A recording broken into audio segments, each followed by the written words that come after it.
यीशु ने दिया है मुझको जीवन नया, उसके ही प्रेम में हम तो जिएंगे यहाँ। यीशु ने दिया है मुझको जीवन नया, उसके ही प्रेम में हम तो जिएंगे यहाँ। वो है जीवित प्रभु, वो है हमारा खुदा, रहता है वो स्वर्ग में, देता है अपनी शिफा।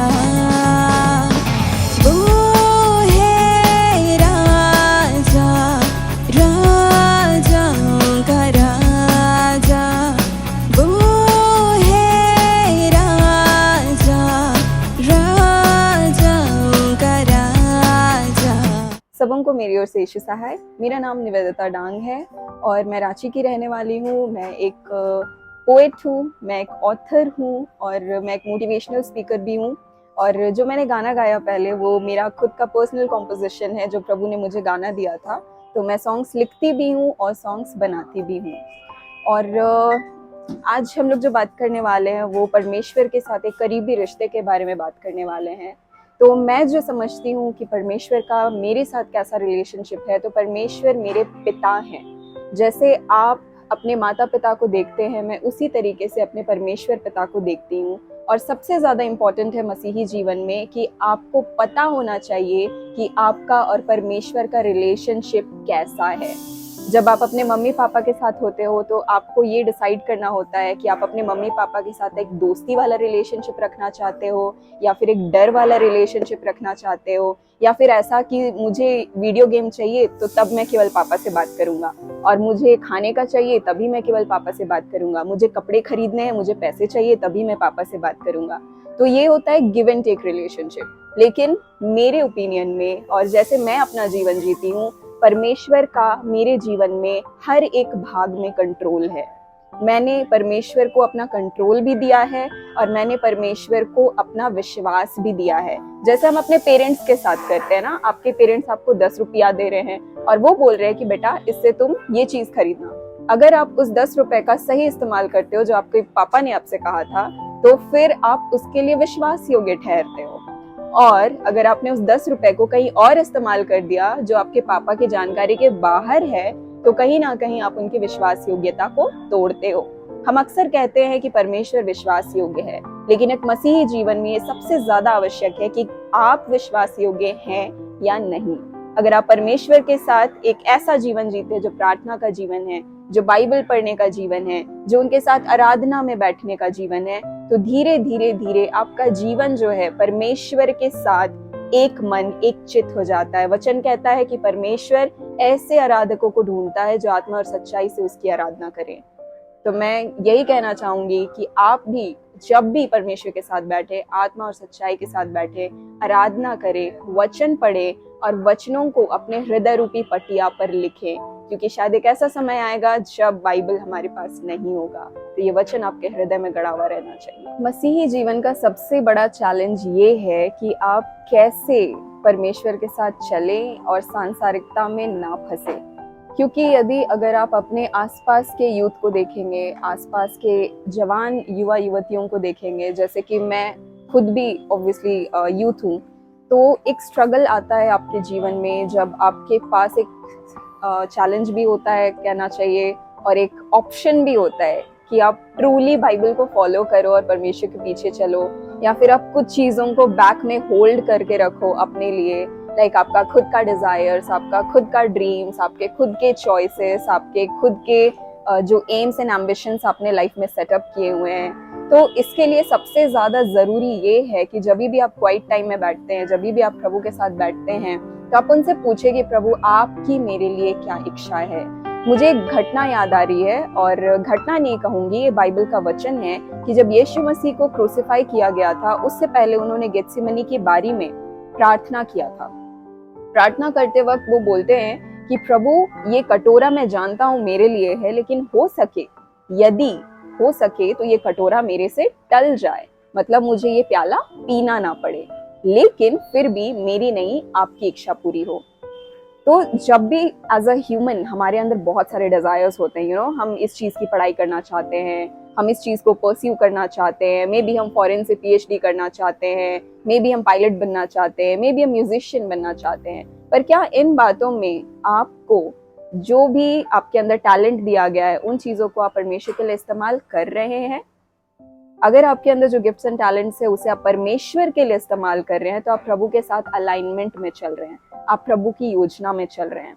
लेकिन इसमें सबसे इंपॉर्टेंट चीज ये है कि आपको प्रभु से पूछने की आवश्यकता है कि प्रभु आपकी मेरे लिए क्या मर्जी है, आपने मुझे इस दुनिया में क्यों भेजा है, आप मुझसे क्या चाहते हैं। बहुत टाइम ऐसा स्ट्रगल होता है कि हम देख रहे हैं कि हमें गिटार बजाना आता है, हम देख रहे हैं कि हम गा सकते हैं, बट उसे हम यूज करते हैं मे बी किसी पब में गाने के लिए, पब में गिटार बजाने के लिए, बाहर सांसारिकता में ऐसे लिरिक्स वाले गाने गाने के लिए जो कि प्रभु की महिमा नहीं करते हैं।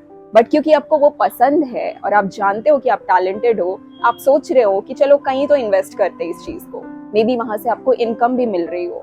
बट क्या वो इनकम आप परमेश्वर के राज्य के आशीष के द्वारा ले रहे हैं या फिर किसी और राज्य के द्वारा ले रहे हैं? संसार में दो ही राज्य है, एक अंधकार का राज्य, एक परमेश्वर का राज्य।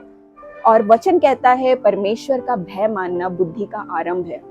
यदि आप परमेश्वर का भय मानते हैं, आप उनसे प्रेम करते हैं, प्रभु आपको चुनाव करने का बुद्धि देंगे कि आपको कैसे उन सिचुएशंस को हैंडल करना है। क्योंकि बहुत टाइम गुड ऑप्शंस जो आपके जीवन में एज एन अपॉर्चुनिटी आते हैं वो प्रलोभन होते हैं, वो टेम्पटेशन होते हैं, वो आपको प्रभु के मार्ग से भटकाने के लिए होते हैं। तो ये आपका चुनाव है, क्योंकि प्रभु ने हमें फ्री विल दिया है, हम उनके बच्चे हैं, हम उनके गुलाम नहीं हैं। ये आपका चुनाव है कि आप प्रभु के साथ चलना चाहते हैं या नहीं। और सही चुनाव आप कैसे करेंगे? सांसारिकता से ना भटकने के लिए, सांसारिकता में अलग ना होने के लिए और परमेश्वर के जीवन को जीने के लिए is your heart should be clean, your heart should be clear, your conscience should be clear कि हमें प्रभु की महिमा करनी है अपने जीवन से, चाहे वो कैसा भी सिचुएशन क्यों ना हो। तो आप उस समय देखेंगे कि प्रभु का आत्मा आपको गाइड कर रहा है, और ऐसे ऐसे सिचुएशन जहाँ पे पहले आप फंस जाते थे वहां से भी प्रभु आपको रास्ता दिखाएंगे, क्योंकि वचन कहता है मार्ग सत्य और जीवन मैं हूँ और द्वार मैं ही हूँ।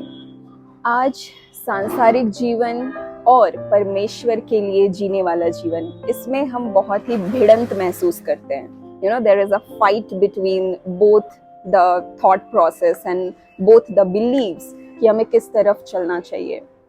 जब हम ये देखते हैं कि हम संसार में हैं और बाइबल जो है वो ऐसी पुस्तक है जो हजारों वर्ष पहले लिखी गई है, तो हमें एक बार लगता है कि अच्छा ये तो मे बी उस समय के लोगों के लिए लिखा गया था। अभी हम उस तरीके से चोगा पहन कर नहीं घूम सकते, या फिर जैसे अभी मेरा ये हेयर स्टाइल निकला हुआ है, बट मरियम के जमाने में महिलाएं भी जो है सर ढकी भी रहती थी। तो it's not possible in all the ways कि फिजिकली हम उन चीजों को फॉलो करें। बहुत सारे रिचुअल्स भी जो थे उस जमाने में थे, और हमें कहीं ना कहीं लगता है कि मे बी शायद ये हर एक बाइबल वर्स के लिए है कि वो तो उस जमाने में लिखा गया था, उस समय ऐसा फॉलो किया जाता था, तो हम अभी वो कैसे कर सकते हैं? It's not practically possible. इसके लिए प्रभु ने मुझे एक वचन दिया था जो हम सबको दिया गया है। ये हमें मिलता है यूहन्ना में, लिखा हुआ है कि मैं जाऊंगा तो तुम्हारे लिए एक सहायक आएगा, और वचन में लिखा हुआ है कि हमें पवित्र आत्मा एज अ सहायक दिया गया है। जब हम बपतिस्मा लेते हैं, चाहे हम बड़े होकर बपतिस्मा ले रहे हैं या फिर हम छोटे में बपतिस्मा ले रहे हैं, पवित्र आत्मा हमारे अंदर में दिया गया है, हमारे अंदर वो अक्वायर्ड किया गया है, क्योंकि हम परमेश्वर के बच्चे हैं। हम परमेश्वर के बच्चे हैं। जिस तरीके से आदम में परमेश्वर ने अपनी सांस फूकी, अपनी जान फूकी, हमारे अंदर भी वो फूका गया है। तो हमें बस ये बोलने की आवश्यकता है कि पवित्र आत्मा मेरी सहायता करें, पवित्र आत्मा मेरी अगुवाई करें। जब चेले इस दुनिया में चल रहे थे, यीशु मसीह के साथ वो चलते थे, यीशु मसीह उनकी अगुवाई करते थे, यीशु मसीह उन्हें गाइड करते थे, यीशु मसीह उन्हें इंस्ट्रक्ट करते थे। आज जब यीशु मसीह स्वर्ग में है तो ये काम पवित्र आत्मा का है। हमें पवित्र आत्मा से सहायता मांगने की जरूरत है कि पवित्र आत्मा मेरी सहायता करे कि मुझे क्या करना है एक एक चीज में। मुझे कौन सा ड्रेस पहनना है, मुझे कौन सा लिपस्टिक लगाना है, आई डू दैट। इसीलिए मैं ये प्रैक्टिकली कह रही हूँ क्योंकि मैं करती हूँ। पवित्र आत्मा, मुझे अगर शॉपिंग के लिए जाना है, मेरे पास इतना बजट है तो मैं कहाँ जाऊँ। पवित्र आत्मा, मेरे ऑफिस में ये वाला फंक्शन है बट कुछ कुछ चीजें हैं जो मुझे पसंद नहीं आ रही हैं, तो मैं इसको कैसे हैंडल करूँ। He will give you wisdom, he will give you guidance कि बेटा तुम ये चीज ऐसे करो, या फिर ही विल गाइड यू कि you talk to them, maybe they will understand your situation, और वो आपको फोर्स नहीं करेंगे। मे बी उस प्रोटोकॉल से आपको रिलीज किया जा सकता है फॉर अ टाइम बीइंग। तो पवित्र आत्मा हमें इसीलिए दिए गए हैं बिकॉज आज के सिनेरियो में ऐसे बहुत सारी चीजें जो हम नहीं कर पाते हैं प्रैक्टिकली, पवित्र आत्मा हमें इंस्ट्रक्ट करते हैं कि तुम ये करो और इन चीजों को तुम हैंडल कर पाओगे। जस्ट फॉर एग्जाम्पल, बहुत ही वियर्ड सा एग्जाम्पल है कि सपोज मुझे हेडेक हो रहा है ना, मुझे हेडेक हो रहा है और मुझे पता नहीं है कि मैं डिस्प्रिन खाऊं या फिर मैं दूसरा दवा खाऊं या फिर मैं बस बाम लगाऊं। और वहां पे इंटेंसिटी, जितना मेरा हेडेक का इंटेंसिटी है वो डिसाइड करेगा कि मुझे मेडिसिन लेने की जरूरत है या फिर बाम से मेरा काम हो जाएगा। This is called your innate intelligence, जो आपके अंदर ऑलरेडी फीड किया हुआ है आपके अंदर, ठीक है। उसी तरीके से जब आप पवित्र आत्मा से सहायता मांगते हैं, आपके हृदय में वो इंस्ट्रक्शंस को फीड करते हैं कि आज तुम्हें यहाँ जाना है, डोंट ईट दैट। मुझे चिकन से गैस होता था, प्रभु ने मुझे चिकन खाना मना कर दिया, now I am a vegetarian. तो ये एक तरीके का गाइडेंस है जो उन्होंने मेरे मन में डाला। और ये मुझे कैसे पता चला? मैं डॉक्टर्स के पास गई, डॉक्टर्स ने कहा अगर आपको इस चीज से प्रॉब्लम होती है तो आपको नॉनवेज नहीं खाना चाहिए। This is just like common sense जो प्रभु आपके मन में डालते हैं कि अगर आपको उस चीज से प्रॉब्लम होती है तो आपको वो चीज नहीं करना चाहिए। हाँ, लेकिन एक चैलेंज ये आता है कि अगर मैं ये चीज नहीं करूंगा तो लोग क्या कहेंगे, बिकॉज मुझे सोसाइटी में रहना है, मुझे लोगों के साथ उठना बैठना है। एक चीज आप गांठ बांध दीजिए, अगर आप मनुष्यों को खुश कर रहे हैं, ऑटोमेटिक आप परमेश्वर को दुखी कर रहे हैं।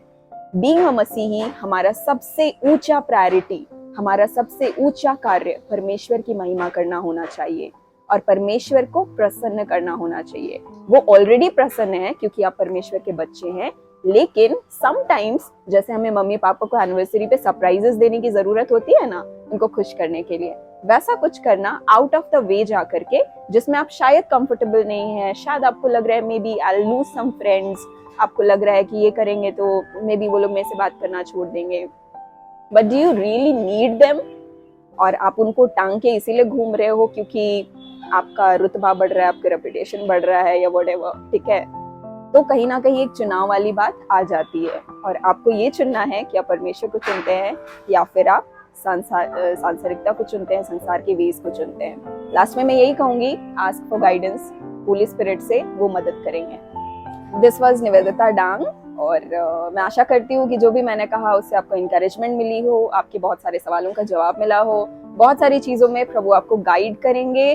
तो आप ध्यान से समझने की कोशिश करिएगा कि प्रभु आपके जीवन में क्या कर रहे हैं, because there is season for everything. हो सकता है कुछ आशीषें आपके लिए अभी खुलेंगी, कुछ आशीषें आप प्रभु को मांगेंगे, प्रभु के पीछे चलेंगे, तो कुछ आशीषें आपके लिए लाइन अप की हुई होंगी फ्यूचर में, जो आप अभी से अगर प्रभु के ऊपर ध्यान देना स्टार्ट करते हैं तो धीरे धीरे धीरे आपके जो ब्लॉकेजेस हैं, आपके जो प्रॉब्लम्स हैं, वो धीरे धीरे सॉल्व होने लग जाएंगे।